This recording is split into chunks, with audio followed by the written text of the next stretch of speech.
Go for it. Any questions you want to ask? Anything not clear before we begin?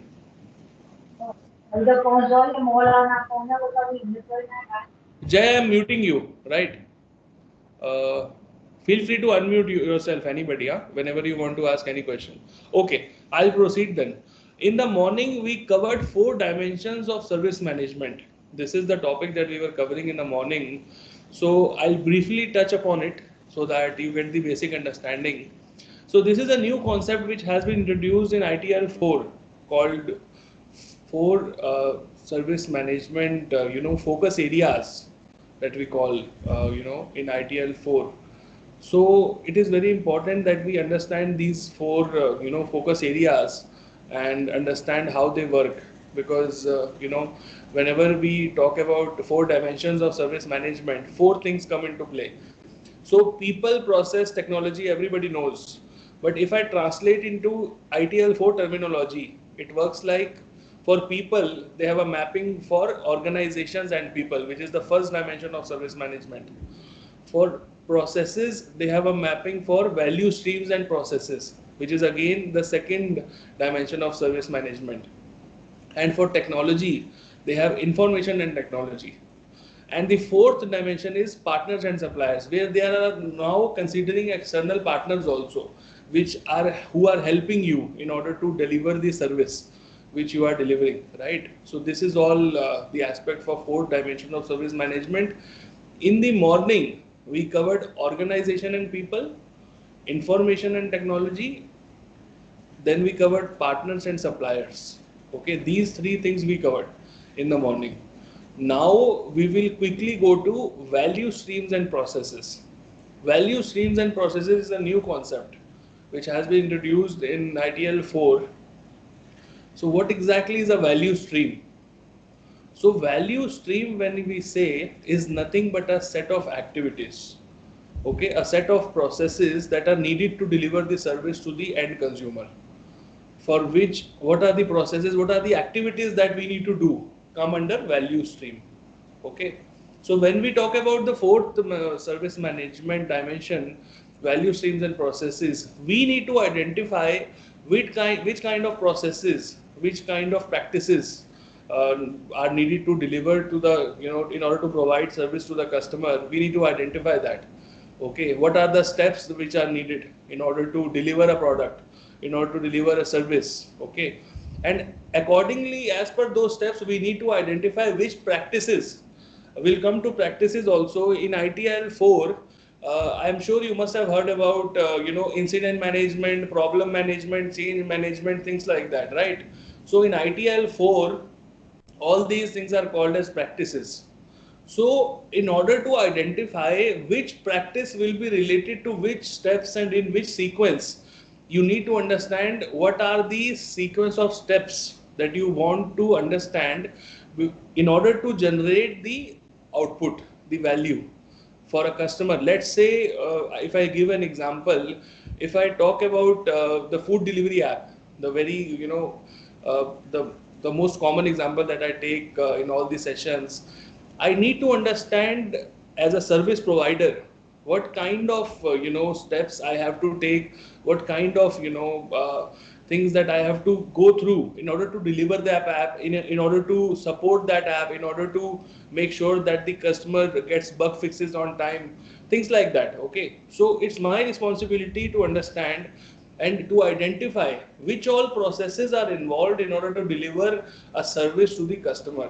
Very important. Okay, so value stream, as I said, is a terminology, is nothing but a set of activities, a series of steps that are required to convert input to output.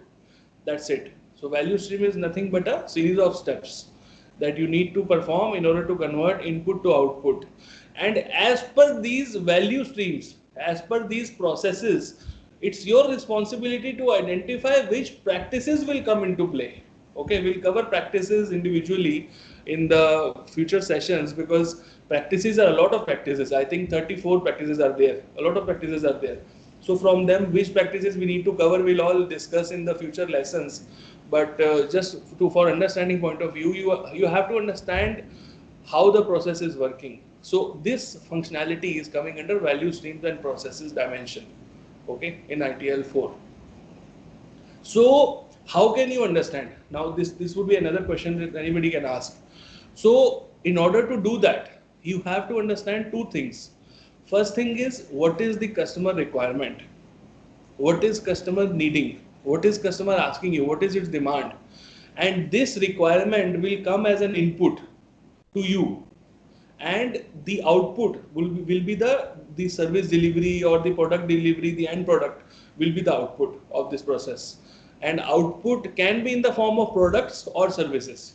Okay, can be tangible output, can be intangible output, can vary. Okay, so this is how value streams and processes is defined. Okay, so this is how it works. In order to identify the sequence of steps in order to convert customer requirement to value. So this is where it starts. It starts from the customer requirements. Then it comes to value where you actually deliver output. Let's say customer gave you a requirement to deliver a food delivery app. Okay, so this requirement came to you, but now as an output, it's your responsibility to deliver it. But in between this process, what is happening is actually value streams and processes. Nothing but a set of processes which are working in order to deliver that output, right? So it's our responsibility to make sure that we understand how this value streams work and how the output is being delivered, right, to the customer. So this is how it works. Any questions for value streams and processes before we proceed? The objective is to identify which processes needed in order to deliver the service to the consumer. That is the objective. Okay.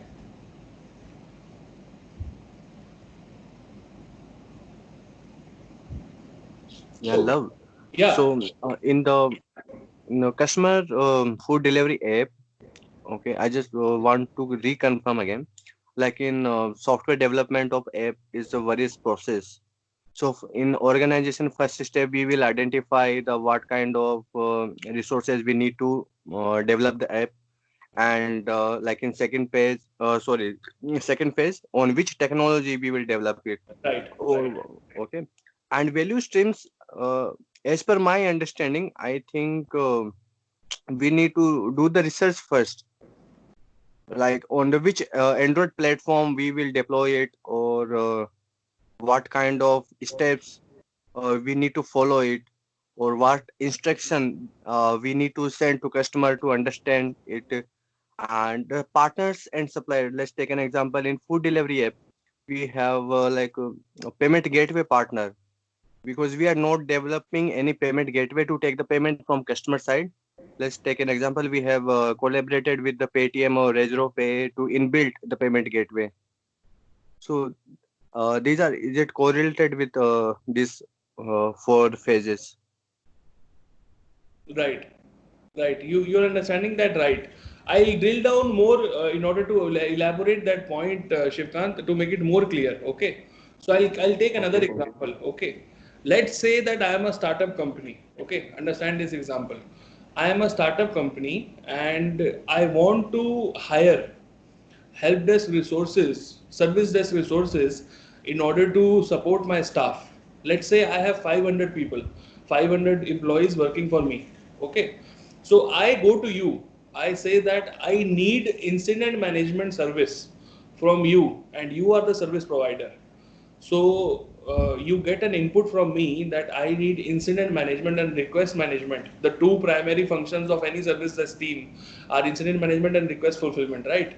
So I ask these two things as an input to you. I say that this is my requirement. So these two requirements will come as an input to you.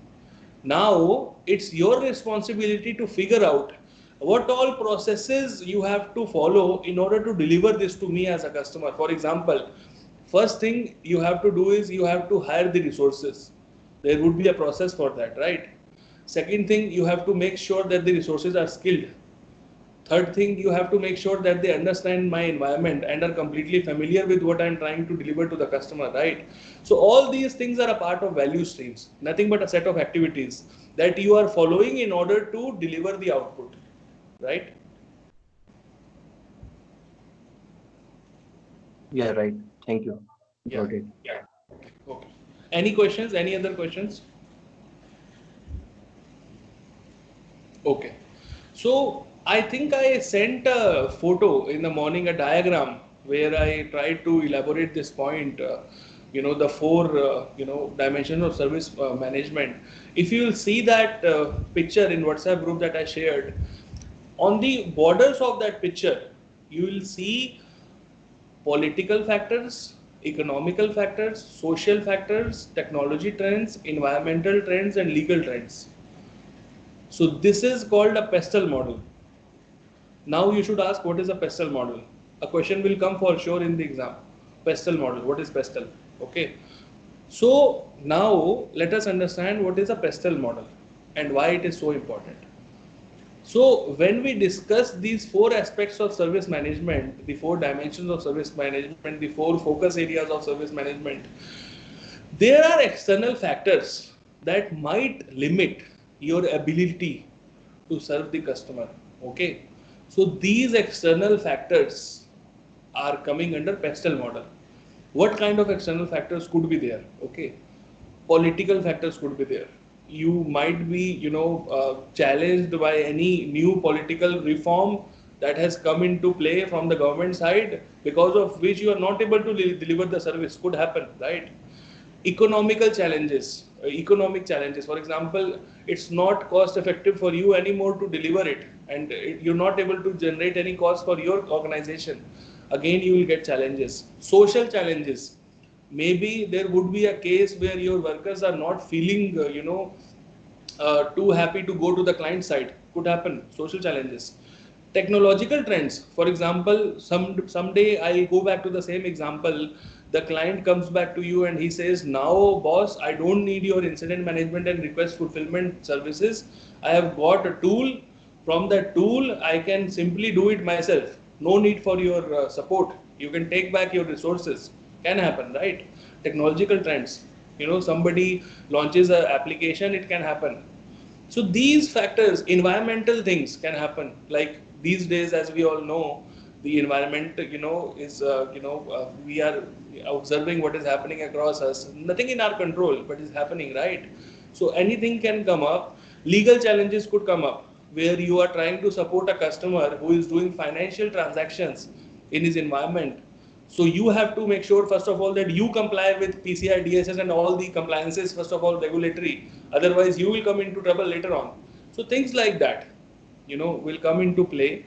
Pestle model, that's why we call it, because it surrounds the service, dimensions, the four service dimensions, and we as a service provider have to make sure that we completely understand the pestle model. Why? Because we cannot simply ignore these factors. These factors will be there, they will prevail. It's our understanding, it's our responsibility to make sure that we get rid of them, or how to manage them, or how to make sure that we completely take them into account.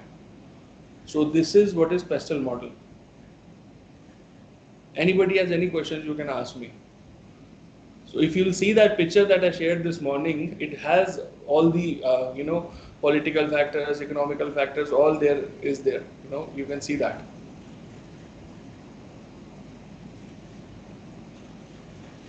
Okay. So the next thing after that comes into play is very important now. Now we are going into service value system. I have shared a pictorial representation of this as well. I can't share my screen, otherwise I would have shown you that diamond ring that I sent across. So there is a picture. If you will see that picture in the group that I shared this morning, it has service value system. Okay.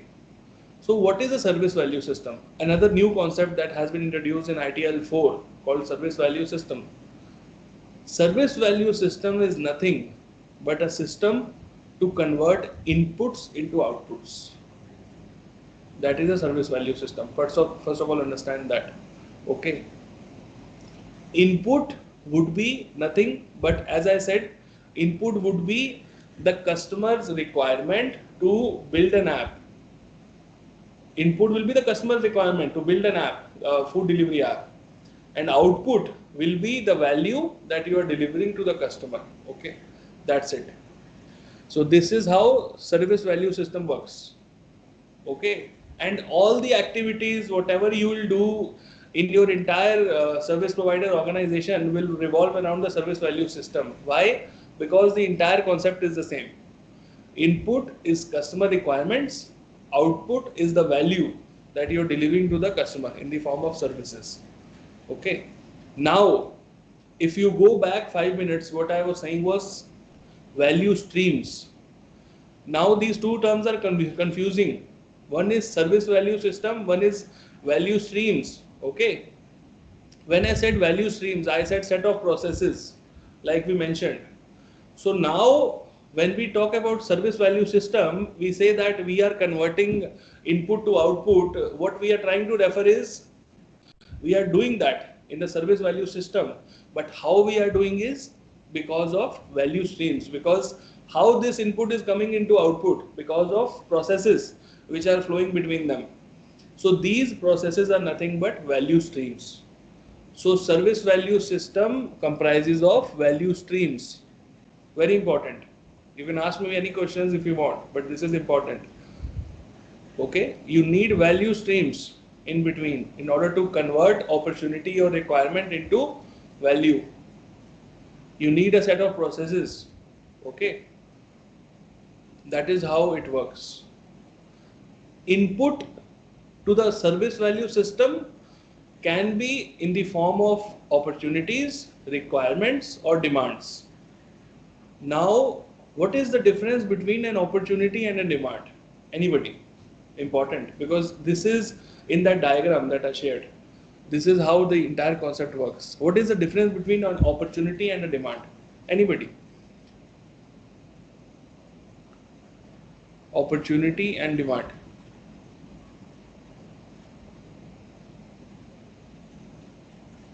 Okay, so I'll explain what is an opportunity and what is a demand. Okay, two forms in which the inputs can come from the customer. First form is opportunity. For any new customer, for new customer, for new service offering, for new service requirement, this will come to you as an opportunity. For example, the case where I took 10 resources to fulfill my incident management and request fulfillment practices, this is a new opportunity that I am giving to the vendor, to the service provider. So this is an opportunity. And what could be a demand now in this scenario? Now demand would be change in the existing opportunity. For example, if let's say I have asked you to give me 10 resources, but my demand has increased now. My staff has increased from 500 to 700 employees now. So in this circumstance, in this scenario, I need more resources from you, right? So my demand in this case has increased, and this is a demand for me. Again, this is an input to the service provider, but this is not an opportunity. This is a demand now. Okay, demand is for an existing service, opportunity is for anything new that you are giving to the service provider. One doubt, Love. In the current scenario, incident management. So customer says, I have clearly stated my requirements. I need a comment box after my submitting tickets to submit my comments. But in the software, you have not provided it. So this is my feedback for you. Please edit this option also in software. So what to the service provider of the incident management, it will be demand or it will be opportunity. Very good question. So the only thing that I want to understand in this question is, Shivkant, very good question. Did he mention that upfront in his requirements that he shared with you that he needs that box? Yes, he already shared the requirements in the Yes. like, yes, See, if he has already shared his but he requirement, missed it. but he missed. Okay, if this is a lapse from the vendor side, then vendor has to do it. It's not a new requirement. However, if he has not mentioned it and he is asking you after 2 months of service delivery, then it's a new demand. Okay. If it is Okay. mentioned in the requirement section before, if it is already there in the scope that he shared with you, then it's not a demand. It's simply what he is, asked you before also. So he can say that, boss, I started with this requirement only. So in that case, the requirement is not fulfilled yet. So he's asking for his requirement.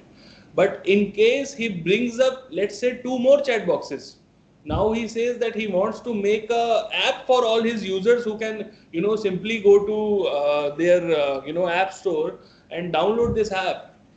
This is a new demand. This was not there before. But now, in order to increase the mobility of his customers, he's doing that. So now this is a new demand for you. Okay. And now he might need two more chat boxes. Okay. So If demand of the customer can be opportunity for the service provider. See, that's what I'm saying. Very good question. If the service is already existing and he is asking for any modifications in the same service, then this is demand.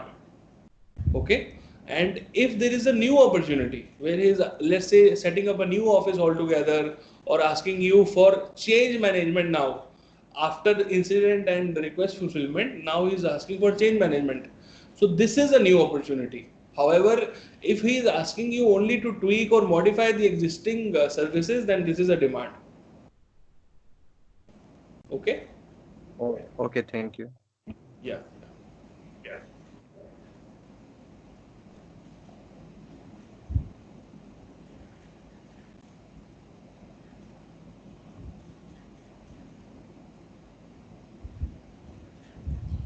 Okay. So I think this morning I sent you that picture of the service value system. Okay. So service value system, has five components in it. If you see that picture properly, it has five different components in it. The first component that a service value system has in it is the guiding principles. Okay, I think I shared a picture of the seven different principles in the circular format. Those are the guiding principles. Part of service value system are the guiding principles. Seven guiding principles. We will go through them today. We will see what all principles are there. And the second part in the service value system is governance. Governance is also a block there, if you will see. Third part is service value chain, which we have just discussed how it works and how the value streams work, service value chain. Fourth is the practices, which I said, like incident management, problem management, change management, request fulfillment. A lot of practices are there, right? So we'll discuss them. After that, the fifth thing is continual improvement. So these five things are there in the service value system when we talk about that. So first thing first, let's say guiding principles. So what comes to your mind when we say guiding principles? This term is very heavy and it correlates to a basic understanding of it. What you are trying to say when you say guiding principles. Anybody?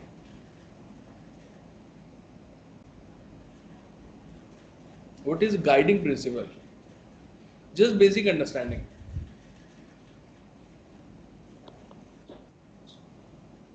In layman language, I just want to describe.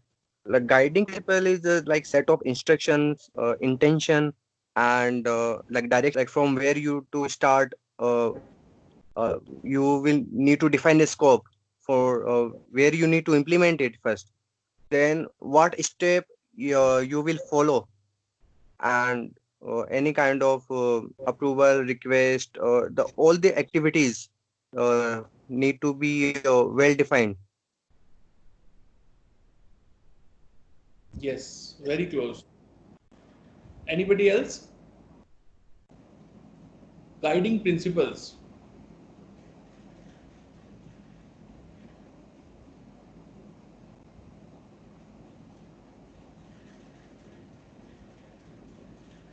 Okay.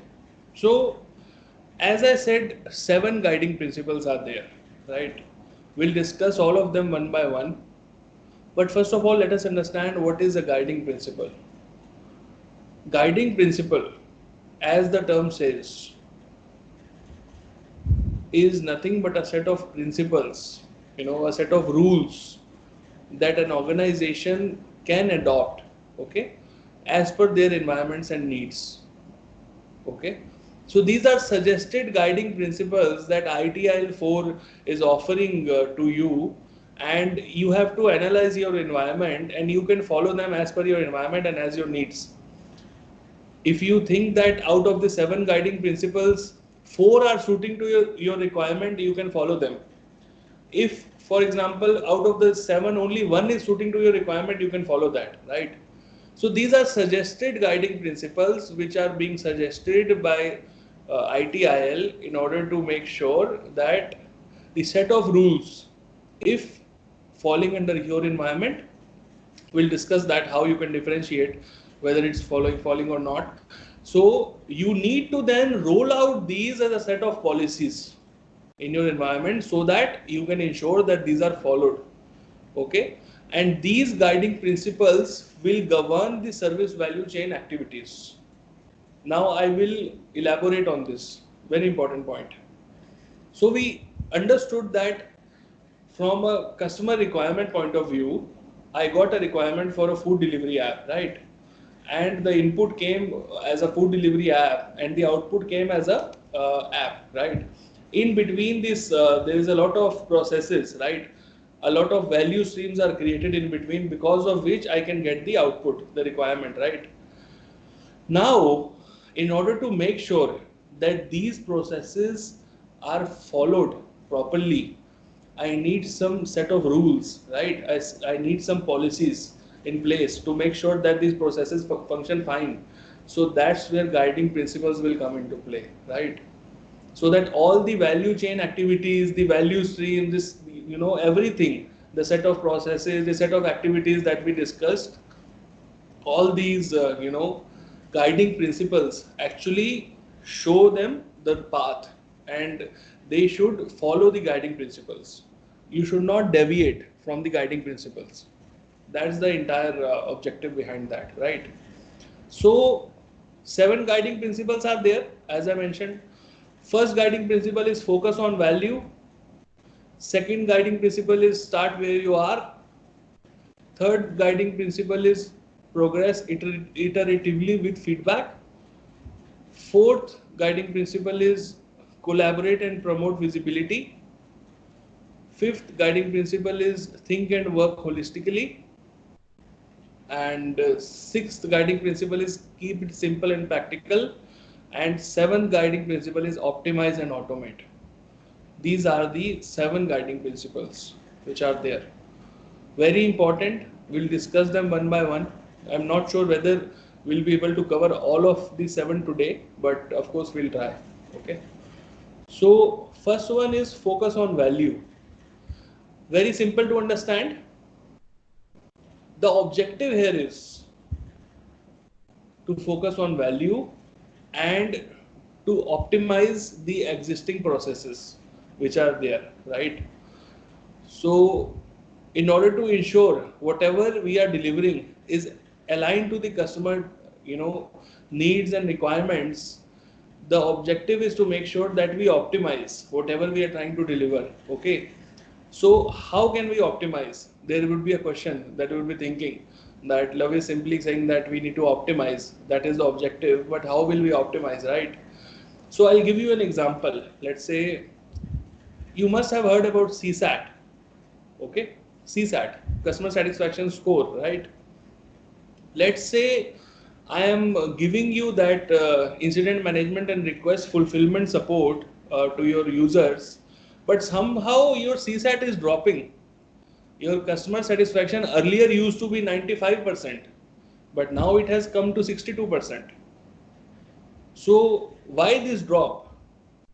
So if I say that my guiding principle is focus on value, then I have to understand how to measure the customer experience and the customer satisfaction and the user experience in all the deliveries that I'm doing as a part of the service delivery, I have to make sure that I keep on monitoring them, I keep on measuring them. Only then I can optimize or maximize that CSAT or whatever the SLAs or whatever is there. Only then I can optimize the CSAT or the service that I'm delivering. Otherwise, if I don't have anything to measure, I will not be able to optimize, right? If you'll not know what is it that the customer is getting at their end, how can you optimize? I'll give a very good example here in this case, right? So a lot of organizations have ticket closing metrics, right? For example, how many tickets closed in a day? Some people will say I've closed 50 tickets in a day. Okay. Does that means that the CSAT will be good in all the 50 tickets? I don't think so. Because there might be a case that from those 50 users, 5 users are still facing the issue but have been provided a workaround. Are you getting my point? So this is where the problem is. So that customer will not give you a good CSAT. He will simply drop the CSAT because he is not happy. He is not happy with the service because his main issue is still there. The root cause is still there. We'll discuss when we go to the practices what is the difference between resolving an incident and giving a workaround. There is a big difference. So there might be a case that he is only given a workaround but his issue is still there. And if I close that call, if I close that ticket, then he'll give a bad CSAT. He'll not be happy. So if I say as a guiding principle, I need to focus on value, then first of all, I need to measure the current parameters in which my service is functioning. Only then I can improve. Otherwise, there is no way to improve, right? First of all, I have to understand what is customer need. I have to go there. I have to understand his environment. I have to take feedback. I have to take periodical feedback. I have to communicate with the customer. I have to build a relationship with the customer. A lot of things will come into play in this thing. It's not easy, let me tell you. Customer is not easy to handle. There are a lot of challenges that customer will not tell you. I'll tell you from experience. There are challenges that he will not discuss with you if he is not comfortable in discussing with you. So only if the customer is comfortable and he knows that you will help him, then only he will tell you the real pain points. That's where you can focus on value. If you will cover it in the relationship management practice also, how to make sure that the customer actually tells you the pain points. Very important because see, if you will not understand this, then everything will be just a theory for you. But from practicality point of view, it's very important to understand that you have to understand customer environment, the customer needs, the customer challenges. You have to periodically take feedback. You have to maintain a regular relationship with the customer. Only then you can focus on value and improve upon those parameters. Otherwise, if you are not measuring, if you are not getting feedback, if you are not maintaining a proper relationship with the customer, then forget it. Focus on value will never be a guiding principle then. Okay. Yeah, for optimize the service, I have 2 points, love. Like, uh, like you said, from CSET, we will get the feedback. But sometimes the customer will not provide you the feedback, and some time he forgot to fill the CSET or never respond about the CSET. So what we can do in the incident management life cycle, we have a last point, lesson learned from any incident. So that will help you, like which kind of incident, what kind of likelihood is occurring, the repetition of the incident, and what is the impact of the incident. So after these analysis, we can improve and optimize. And the second point, we can also do the in internal or external audit for Yes. the improvement. Yeah. Okay. Absolutely, Chipkant. You understood it right there. You can do audits also. You can maybe send somebody at customer site, in order to understand the real challenges that they are going through. Actually, to be honest with you, if we really focus on value and understand the customer pain areas, there could be a lot of opportunities from the service provider also that he can work on. But the irony is most of the people don't do that because they are busy building clients. Okay. So, but if a real service provider will come into play and actually understand the challenges that the customer is facing, it will actually come as an opportunity to that service provider. Okay. So yes, you got it right there. You can do it in a lot of ways. You can do it through audit. You can do it through, taking surveys, and number of things are there.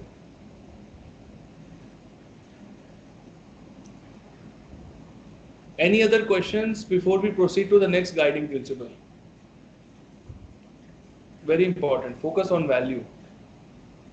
You will get questions from these guiding principles for sure. So understand the objective and understand how to apply this objective. So for focus on value, the objective was to optimize, to maximize the CSAT or whatever parameters we are trying to achieve. And how to apply is you keep on measuring the CSAT, you keep on monitoring the CSAT, you keep on monitoring the user experience. This is how you can apply. Okay.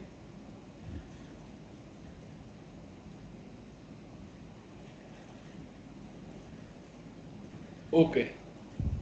So the second guiding principle after focus on value is start where you are.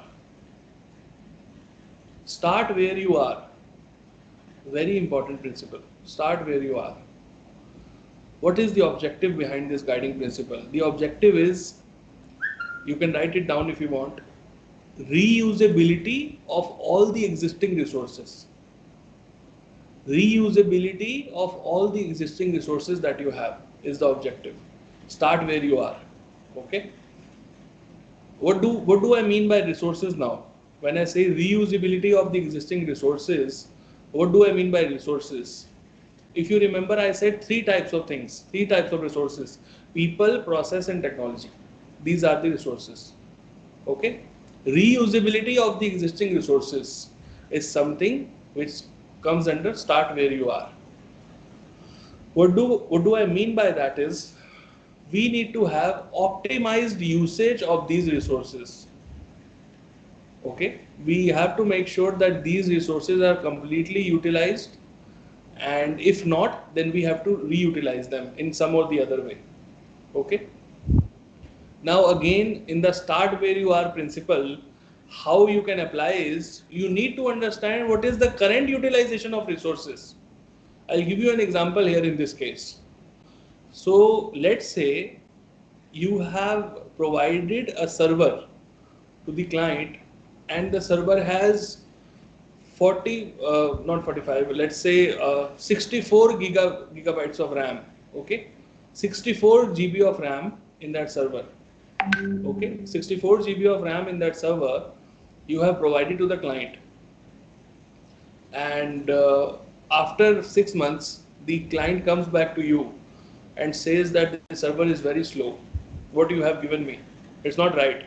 I paid for you a lot of money and you give me 64 gigs of RAM, but still the server is slow. So then you monitor that RAM.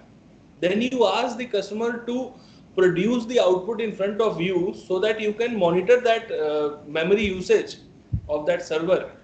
And if you see that out of the 64 GB, only 30 GB is being utilized, you can show him that, see boss, it's not the issue with the RAM, it's some issue with the application, or there is a bug, or there is a vulnerability, could be anything, right? So there you have to measure it. Okay, what is the current utilization? Okay, and monitor the infrastructure. Okay, that is where reusability comes into play. Okay, let's say I'll take this scenario in a different way now. Let's say same customer comes to you. This time he asks you for 2 more servers, and you go back and you say, why 2 more servers? You are already given a server. So he says, no, I need more RAM. I need 16 GB more RAM. So in that case, you go back to the same customer. You show the customer that, see boss, your current RAM utilization is only 20 GB and you have 64 GB already in your server. Why you need more RAM in different servers when you already have the compute power in this server only? Okay, so that's where the principle of reusability of existing resources come into play. Okay, you have to measure the utilization of the resources, and you need to, recognize. I'll give another example now in terms of people. Okay, let's say you have 10 people you have given to the customer to work in his environment to support the customer. Somehow you understand that 5 of them have some available bandwidth left in which they can help you in some other support function or any other way, right? Now it's your call whether you want to utilize those 5 resources to the optimum level and reuse them in any other process or not. But there is a big caveat here. Why people do not do that? Okay, why people avoid that is burnout. In that case, your resources will be completely utilized, and there is a complete chance of burnout, and maybe out of the 5, 3 will resign because everybody cannot handle 100% utilization, right? Even machines can't do that, so forget about humans. So it's your call now to decide whether you will reutilize that 50% available bandwidth or 20% out of that available bandwidth or 30%. It's your call. But if you somehow understand that they are only working on 1 or 2 incidents in a day and are idle for the rest of the day, you can reutilize them. But it has to be done in an efficient manner, okay? So that there should not be a case where you get attrition, okay? Love, in the like utilization of the employee, we also need to think about the segregation of the duties uh, in the some of the control of ISO 27001. Yes, right. Okay. That, yeah.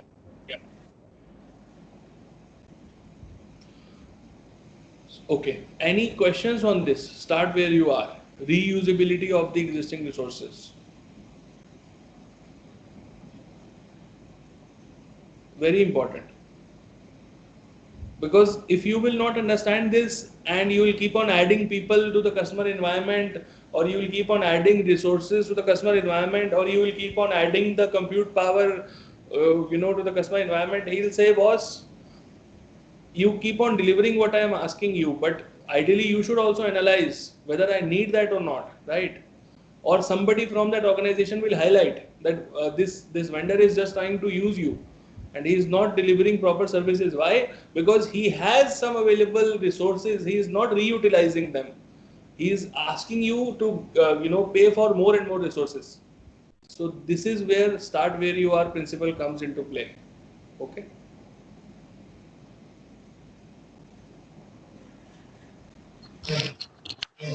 Love, but how do you determine the end of the life of the resource has been reached? Like till how long can you utilize the resource? People or infrastructure? Infrastructure. Infrastructure, I gave you an example, no, where, see, let's say a server has 128 GB of RAM, right? The compute power is 128, and somehow your applications are only reaching 60 RAM, 60 gig or 70 gig. Let's say you have a virtual infrastructure, you have 5 VMs, and all those 5 VMs together are consuming 60 to 70 gigabytes of RAM, and rest of the 60 gigabyte is free. So what you can do is you can spin up 4 or 5 more VMs, right?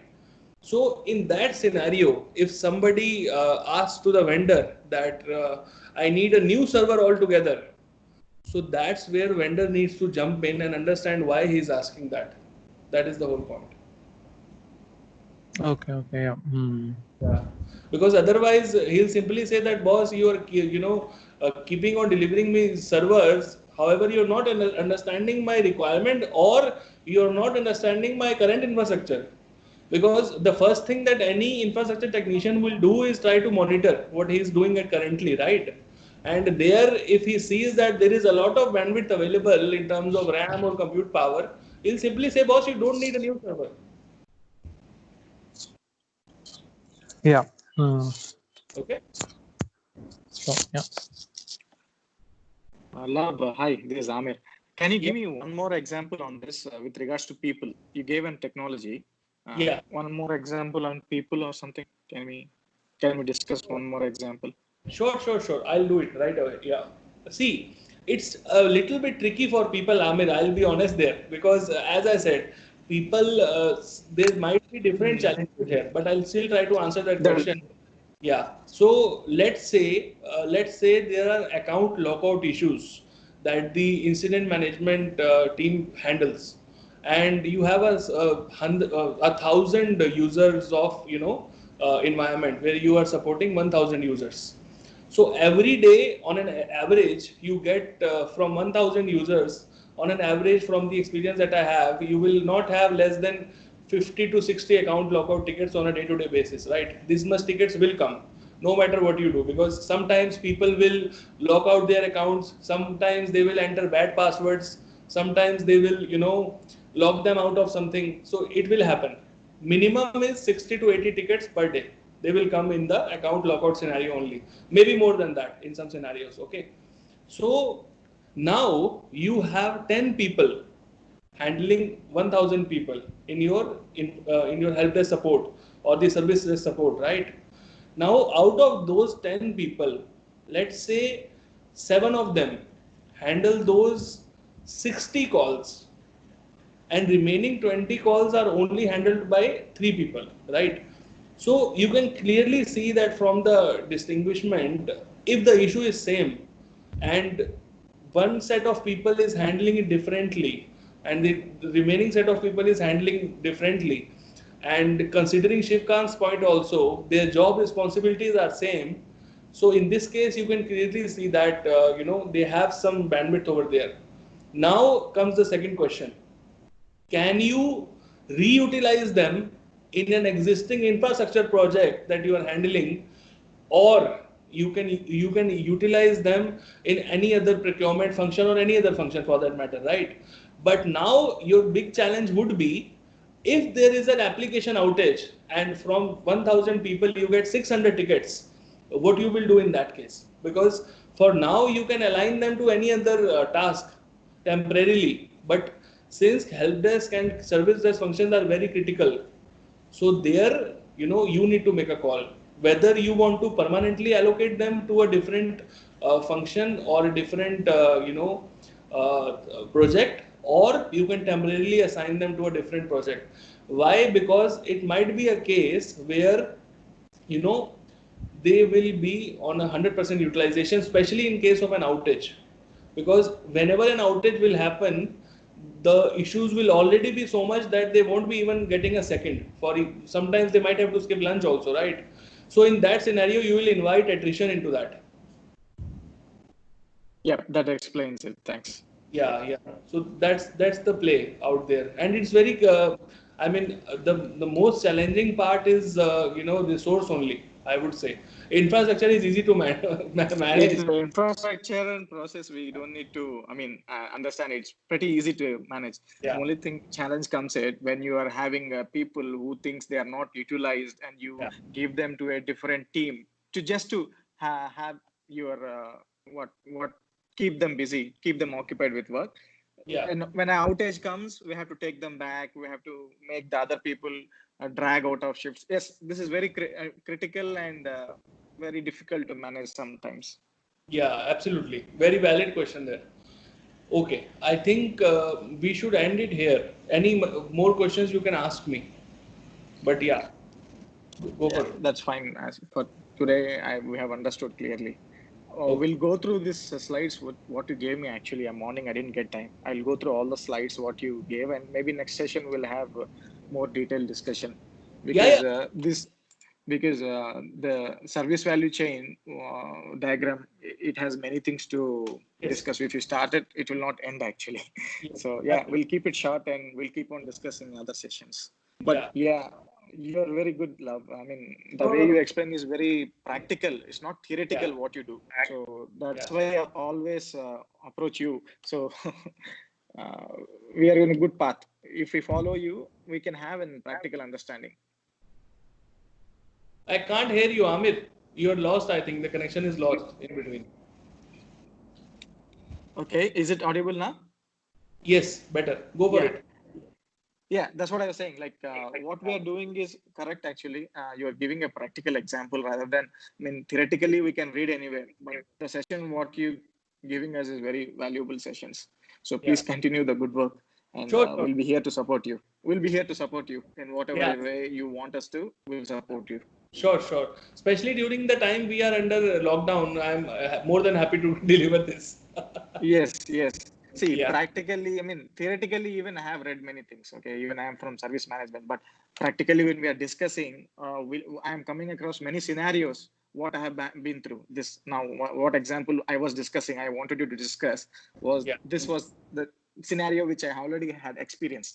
So Yes. that's why, yeah, yeah, we should also prepare before joining the class so that we can have some questions. Yes, absolutely. I would say because see, as more Amir will make it interactive. I think it will more benefit to us only, right? Exactly. Yeah.